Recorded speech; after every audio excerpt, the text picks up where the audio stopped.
Rock Station. Full Jeff Fillion. Full nouveau rock. New rock. New rock. New rock. Radiopirate.com. Accès électronique. Pour vos besoins en informatique, c'est Accès électronique. Que ce soit pour un ordinateur portable, une tablette ou tous accessoires informatiques, ce que vous cherchez, gageons que vous trouverez. Service de réparation et d'installation sur place. Vous avez brisé la vitre de votre tablette ou cellulaire? On a tout ce qu'il faut pour la remplacer. Commandez en ligne au accèsélectronique.ca. Accès électronique. Hey, c'est la circulaire printemps de chez Tanguay. Sur tous les matelas et sur toutes les bases de lits électriques de la Galerie du Sommeil Tanguay, nous payons les 2 taxes ou encore vous payez en 50 versements et en plus pour un temps limité à l'achat de n'importe quel matelas Z-Bed, vous obtenez gratuitement un oreiller de corps Z-Bed d'une valeur de 200 pièces. Ce printemps, en consultant la circulaire d'ameublement Tanguay, vous allez être vraiment de très bonne humeur. Ce printemps, en consultant la circulaire d'ameublement Tanguay, vous allez être vraiment de très bonne humeur. Grâce à Tanguay, en magasin et sur tanguay.ca. Radio Pirate. Making history again. OK, on est sur Radio Pirate. On vous souhaite un bon jeudi.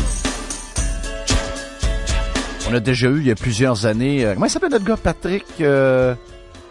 Rappelle-moi, Patrick, tu me l'avais dit, Jean. Comment? Leroux, Patrick Leroux, voilà. On avait déjà eu Patrick Leroux il y a plusieurs années.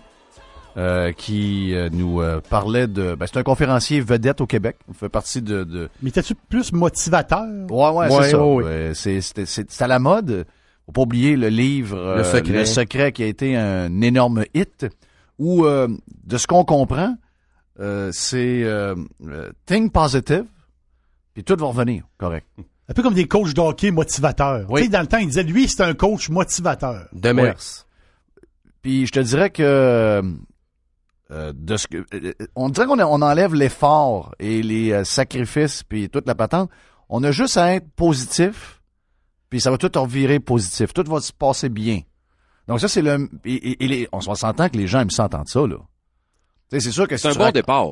Oui. Mais après ça, il y a une autre étape, là. Ça finit pas là. Tu sais, c'est pas un joueur bantam, il est bon, puis tu lui dis, gars, pense à NHL, puis regarde dans les airs, puis envoie ça en haut, puis ça va arriver. Oui.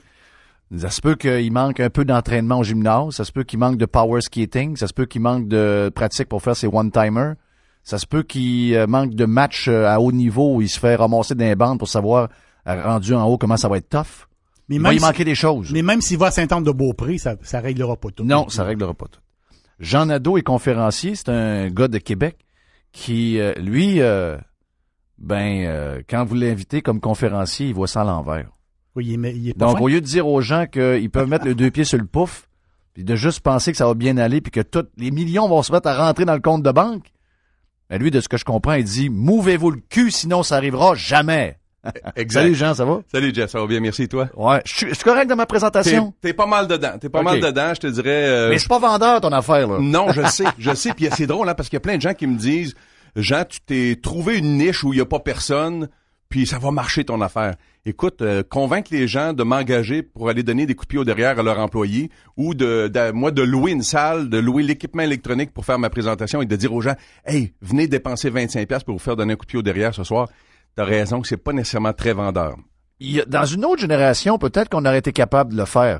Les gens savaient que pour arriver à un point qu'on veut arriver, ça prend de l'effort. Mais dans notre société d'aujourd'hui, les gens pensent que l'effort, c'est probablement la dernière chose qu'on a besoin. Le reste va arriver pas mal tout seul. Tu viens de mettre le point sur la problématique de ce qu'est devenu le développement personnel. Aux États-Unis, je vais prendre l'appellation anglaise parce qu'elle s'explique mieux, ils appellent ça le self-help. Hein? Et quand ça a été créé, ce mouvement-là du self-help, l'emphase était mise sur le self. C'est de tes affaires à toi, c'est ta responsabilité à toi de prendre le pouvoir de changer ta vie, de la rendre meilleure et tout ça. Et de nos jours, l'emphase est devenue sur le help. Et de bonne pensée, la loi de l'attraction. Tu parlais de ça tout à l'heure. Probablement la pire cochonnerie qui est démise sur papier. Et pourtant, c'est le livre le plus vendu après la Bible. Parce que c'est facile. Ça offre la facilité miraculeuse. Pense, mets ça dans l'univers va te le renvoyer. Si c'était vrai, cette règle-là, puis ça fonctionnait, toi puis moi, on serait devenus des filles à partir de l'âge de 15 ans. parce qu'on pense juste aux filles, on a plein de vibrations, on envoie ça dans l'univers, puis l'univers est supposé nous renvoyer ça. On serait devenus des filles. Ça marche pas, cette affaire-là. Ce qui manque actuellement, c'est de la lucidité. Moi, c'est ce que j'offre comme alternative, de présenter une approche sur le développement personnel et professionnel plus lucide, plus pragmatique. Je ne parle pas à tout le monde, je ne rejoins pas tout le monde, c'est pas tout le monde qui embarque là-dedans. Il y a des gens que ça prend une petite tape dans le dos pour qu'ils fonctionnent bien, puis il y en a d'autres, même si c'est difficile pour eux de l'avouer, que ça leur prend un coup de pied dans le derrière. Et moi, c'est ça qui a fonctionné. Comme je te dis, j'ai pas été dans cette niche-là parce qu'il y avait personne là, puis je dis, il y a personne là, je vais aller développer cette niche-là. C'est ce qui a fonctionné pour moi. Moi, là, toutes les fois où j'ai eu des changements significatifs dans ma vie, c'est parce que j'avais la face dans le bout, puis je commençais à respirer un peu de boue, puis un peu d'eau boueuse dans mon nez, puis je dis, il faut que je me réveille. Ça fonctionne. Ça fonctionne dans une ère comme ça, les gens aiment se fier sur les politiciens pour régler les choses. Oui. Il suffit, ils ont besoin d'avoir des sauveurs, des gourous un peu partout pour nettoyer le patente pour qu'eux autres puissent continuer à vaguer à leur occupation un peu insignifiante. Ils veulent pas se mettre les deux mains dans la marde. Exact. Donc, il y a autant que les autres le fassent pour eux. Ils aiment ça quand quelqu'un le fait. Est-ce que c'est un mal de notre époque? C'est un mal qui est généralisé? Y a-tu des endroits que tu sens que c'est pire que d'autres? En fait, je sais pas si c'est un mal, mais c'est une conséquence, entre autres, je pense, mais majoritairement, c'est une conséquence du fait que la religion n'existe plus. Les églises sont vides, donc on n'a plus personne à remettre ça sur... On veut pas prendre notre responsabilité, on remettait ça sur la faute, pas sur la faute, mais sur le Jésus va nous aider, Dieu va nous aider. L'Église va nous aider. L'Église va nous aider, on a juste à prier puis tout va bien aller. Mais là, ça existe plus, ça. Et là, la manne des conférenciers, donc les conférenciers, remplacent un peu les curés. C'est ça, ils remplacent les curés. Ils disent au monde ce qu'ils veulent entendre. L'objectif, ma façon très globale de voir l'industrie actuellement, c'est que il y a 99,9% des conférenciers que je respecte. On parlait de Jean-Marc Chaput avant d'entrer en ondes. C'est un ami personnel à moi. Et dans mon livre que je viens de sortir, j'ai pas de temps à perdre. Et vous, j'ai 6 ou 7 conférenciers de ce type-là. Je les appelle, moi, respectueusement, mais amicalement, des Yoda. Donc, un message traditionnel de la conférence en développement personnel qui remplit des salles, qui écrit des livres pour dire aux gens ce qu'ils veulent entendre, pour les faire se sentir bien avec la vie qu'ils ont. Tu vas là, c'est cute, tu ressors de là, c'était original, tu te sens bien. Ce sont de belles soirées, des soirées où tu te fais inspirer, tu te fais motiver. C'est le fun. C'est mieux de faire ça qu'écouter Rambo 28 avec un sac de chips, 2 litres de boissons gazeuses, là. C'est mieux d'aller faire ça, mais est-ce que ça donne des résultats? Est-ce que n'allez-vous pas voir ces conférences-là pour changer quelque chose dans votre vie? Est-ce que ça a donné des résultats? Comme aller voir un film? Presque. Tu parles de Rambo, mais mettons une soirée au cinéma, ils ont pas pensé à leur tracas, ils ont pas pensé à leur boss, ils ont pas pensé à leurs problèmes d'argent, ils ont pas pensé à leurs problèmes avec le chum ou avec le blonde. Ils courent pas après les activités des enfants, sont assis, bien installés, ils regardent un film, peu importe que le scénario est... Tu sais, des fois, le scénario est bien, mettons, rapide et dangereux numéro 7, là. Tu vas pas là pour le scénario. Non. Mais ils sont sortis de là happy. Ouais. C'est un peu le même principe, un peu ce qu'on cherche. C'est du un peu un spectacle d'humour. Exactement. C'est du feel good evening, là. Tu sais, tu vas là puis tu te sens bien. Parce que les humoristes non plus ne brassent plus, tu sais. Ici, au Québec, on n'a pas les humoristes qui grillent le monde, qui arrivent, des roasts qu'on appelle ailleurs. Non. Ici, c'est de l'humour enfantin, c'est des personnages. Il y en a quelques-uns, là. Tu regardes Mike Ward, peut-être, ou Peter McLeod. Mike est le premier à reconnaître que s'il faisait ce que lui voit aux États, parce qu'il est tout le temps aux États, il est le 10e de ce que, dans le monde dans lequel il est quand il est aux États. Exact. Parce qu'il dit, ici, le peu qu'on fait, on en passe pour des extraterrestres. Donc, les gens sont habitués à ce que, je vais rajouter des affaires. Star Academy, La Voix, toutes les émissions qu'on a achetées de en démol. Ouais.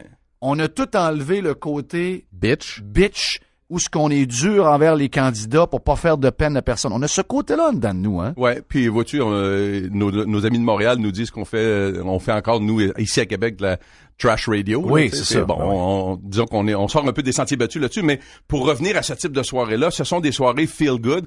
Je pense que ça revient à qu'est-ce que vous voulez avoir comme résultante à une soirée que vous allez passer. Si vous allez passer une soirée en développement personnel pour vous épanouir davantage, c'est pas juste en ayant une petite soirée feel good puis en sortant de là puis je me sens bien. Dans 2 heures, dans 10 heures, le lendemain, ça se peut que ça change facilement. Quand on entend dans ces conférences-là, ayez une bonne attitude et tout ira bien dans votre vie. Come on! C'est faux. J'ai une super bonne attitude, moi, puis je pourrais passer le reste de la journée à ton micro à te raconter la merde que j'ai eue, puis je vais encore avoir. Donc, il faut faire attention à l'objectif qu'on se donne en allant voir ces conférences-là. Ça donne-tu des résultats? Est-ce que ça vous fait passer d'où vous êtes dans votre vie à où vous vouliez être? J'étais pas là, moi, il y a 20 ans, puis il y a 10 ans comme conférencier. Est-ce que toutes les conférences auxquelles vous avez assisté, tous les livres que vous avez lus, pas jusqu'à la fin, 67% des gens ne lisent pas les livres qu'ils achètent en développement personnel jusqu'à la fin. Est-ce que ça, sincèrement, est-ce que ça a donné des résultats? Êtes-vous une personne différente d'il y a 10 ans? Si oui, parfait, continuez. 99% des conférenciers vous donnent des petites tapes dans le dos. Sinon, faites d'autres choses. Et moi, je me présente comme une alternative. C'est pas cute, c'est pas le fun. Mon objectif est de faire réagir les gens. Puis je me dis, une fois que vous aurez fini de réagir, que vous aurez passé par-dessus l'approche un peu plus tough que je présente dans mes conférences, souvent avec humour. J'ai rencontré Peter McLeod justement à un moment donné, puis il dit, Jean, faut que tu mettes de l'humour là-dedans, sinon ça va être trop tough ton affaire. Donc, une fois que vous aurez fini de réagir, posez-vous la question, réfléchissez à pourquoi ça vous a fait réagir, puis vous allez peut-être trouver là-dedans la solution qui va vous faire, une fois pour toutes, agir, passer d'où vous êtes à où vous voulez être. Mais ça arrivera pas par miracle en envoyant ça dans l'univers, là, en restant assis sur votre divan à vous dire je suis mince. T'es pas mince, bâtin, si t'es gros, va prendre une marche. Oui. Léger Marketing avait fait un sondage il y a quelques mois sur la perception des Québécois par rapport aux riches. Il avait dit en gros que selon eux, les riches sont pas plus travaillants, sont pas plus intelligents, sont pas plus heureux, sont plus chanceux. Est-ce que c'est relié à ça? Pas tout. La chance n'a rien à voir là-dedans. Non, je veux dire, est-ce que le fait que les Québécois pensent ça, que quelqu'un qui est riche, ça n'a rien à voir avec ses études et ses sacrifices, avec c'est pas parce qu'il a travaillé. Parce qu'il travaille. C'est juste relié à la chance. C'est soit relié, peut-être là, selon l'étude, mais bien souvent c'est relié à il vend de la drogue ou il y a quelque chose. On a de la misère avec ça, la richesse. Le succès. On a de la misère avec le succès. On a de la misère à avoir quelqu'un qui a du succès. Stéphane Richer était le premier compteur du Canadien. Il est gay. On sort ça. Rock Voisine s'en va en France. Il a du succès. Il est gay. Il faut toujours trouver quelque chose pour expliquer le succès. J'ai aucun problème. Même, il y a des gens qui disent, ah oui, vous, dans le monde des conférenciers, vous faites bien de l'argent. Il y en a pas tant que ça qui font de l'argent. Puis ceux qui en font, si c'est pour aider les gens, puis ça les aide vraiment, j'ai aucun problème avec ça. Est-ce qu'il y a de l'argent à faire là-dedans? Parce qu'il y a beaucoup de gens qui font des conférences. Écoute, il y en a une tonne de ça. Est-ce qu'il y a de l'argent à faire là-dedans? Je te dirais qu'il y a des gens qui font, oui, il y a des gens qui font de très, très bons salaires, mais à la base, et là, je veux pas faire trop philosophique là-dessus, là, mais à la base, si tu rentres dans ce métier-là pour faire de l'argent, tu vas ressortir parce que t'en feras pas.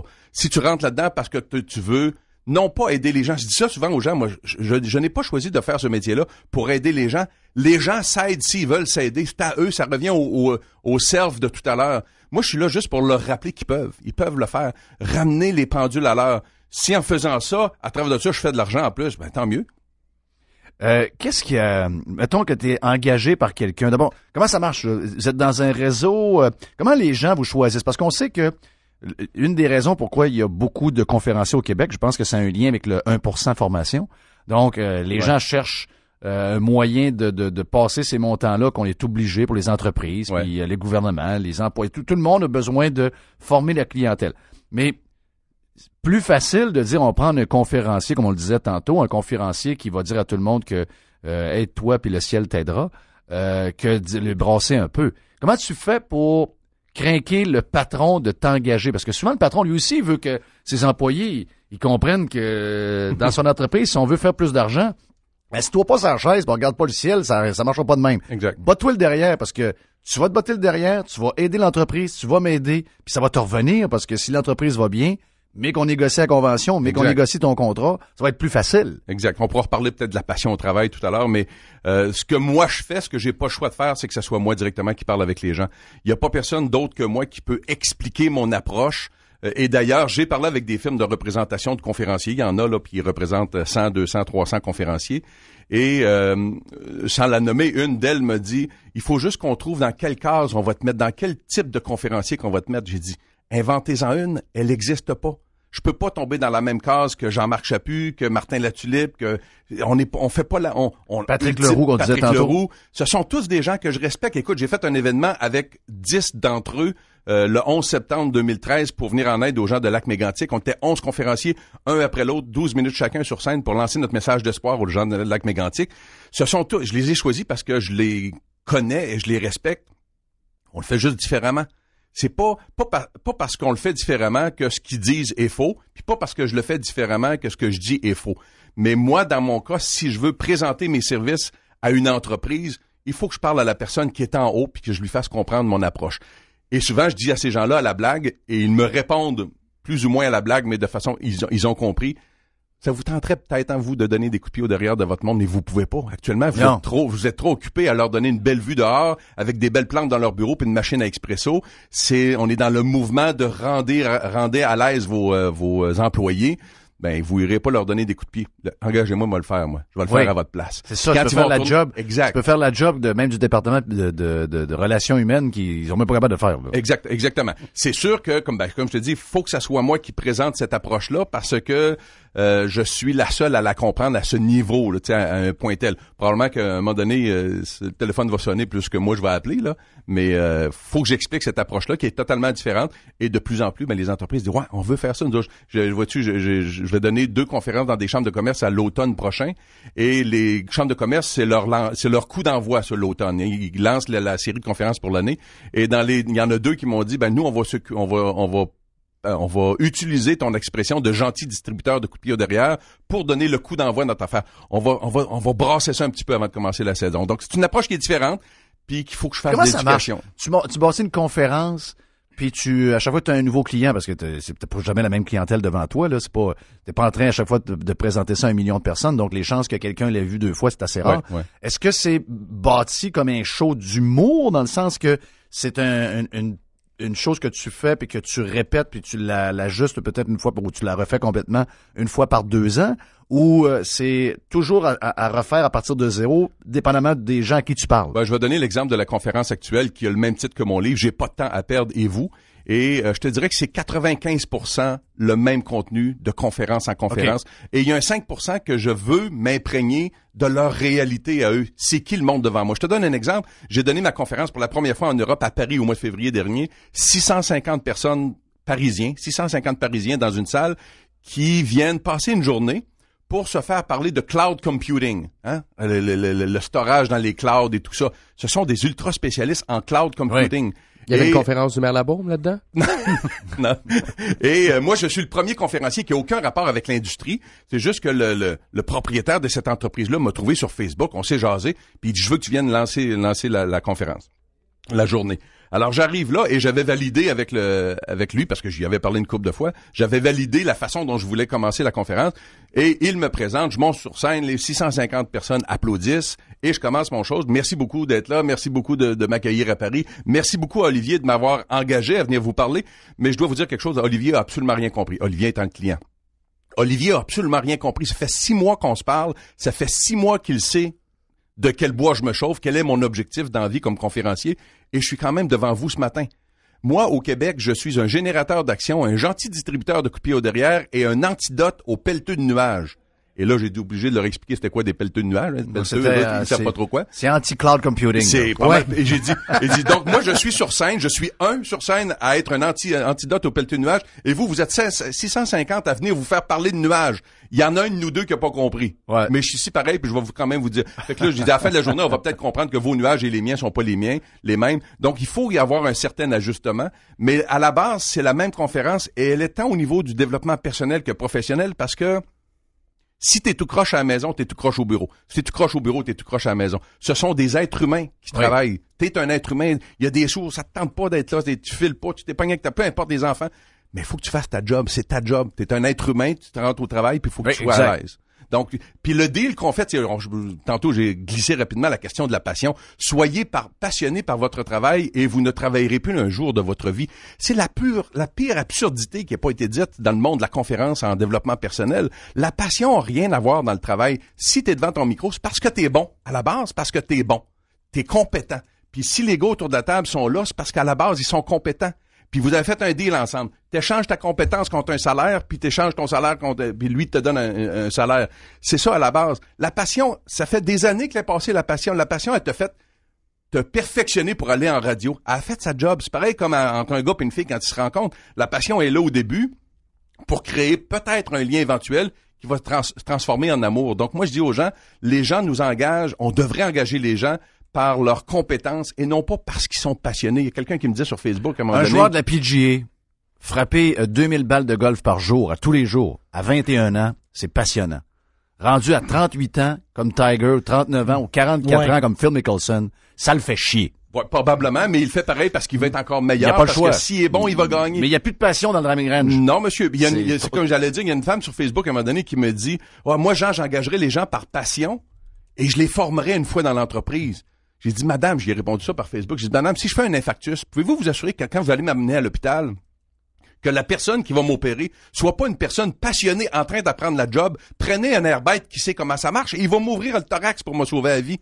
On s'en fout de la passion. La passion a plus d'affaires là-dedans. Je veux le meilleur. Je veux le meilleur. Qu'il soit passionné ou pas, m'en fous. Il y a un monsieur qui est venu me voir. Il y a un monsieur qui est venu me voir à un moment donné. Il dit, Monsieur Nadeau, après une conférence, Monsieur Nadeau, c'est extraordinaire votre conférence. J'ai beaucoup aimé. Vous êtes chanceux, hein, vous, d'avoir une job aussi passionnante. J'ai dit, Monsieur, vous avez rien vu de passionnant sur scène. Ce que vous avez vu, c'est un gars qui est bon. Je suis bon dans ce que je fais. C'est pour ça que je le fais. Sinon, je penserais pas, je le ferais pas. Non. Ce que vous avez vu, c'est de la compétence, livrée avec enthousiasme, mais la passion a plus d'affaires là-dedans. Y a-tu des boss qui regrettent de t'avoir engagé? Il y a une personne à un moment donné qui, après une conférence, m'a fait venir dans son bureau. Un tour de coffre de char. Non, mais il me restait c'est le fun. Il me restait le deuxième 50% de mon cachet à recevoir et elle n'avait pas aimé la personne que je dise aux gens, si vous aimez pas votre job, sacrez votre camp. C'est pas une question de passion, c'est une question d'amour. Hey. Si t'aimes pas ça, pourquoi tu restes là? Effectivement. Si t'aimes pas ça, mais sacre ton c'est camp. pas bon pour elle non plus. Ben non, c'est pas bon, mais je lui ai dit. Non, mais elle a pas compris. C'est pas bon pour elle, ça a des employés qui ont pas le goût d'être là. Exactement, tu veux les garder? Oui. Ceux qui aiment pas ça, ta job, tu veux continuer à leur donner un salaire. Non, tu veux pas. Jean, t'as un livre et on t'en rejoint comment? Mon livre s'intitule « J'ai pas de temps à perdre et vous », disponible dans tous les grands magasins, comme on dit. Et on peut me rejoindre au 88-806-2729 et sur mon site web, jeannadeau.net. Pas sur Facebook. Et très Facebook. Très, je suis très Facebook. Je lance des bombes sur Facebook. Les gens y réagissent, puis on jase. OK. Donc, merci, Jean. Merci on beaucoup, s'en parle bientôt si le ciel le veut. On revient dans un instant, Salut. autant sur Radio Pirate que sur Énergie.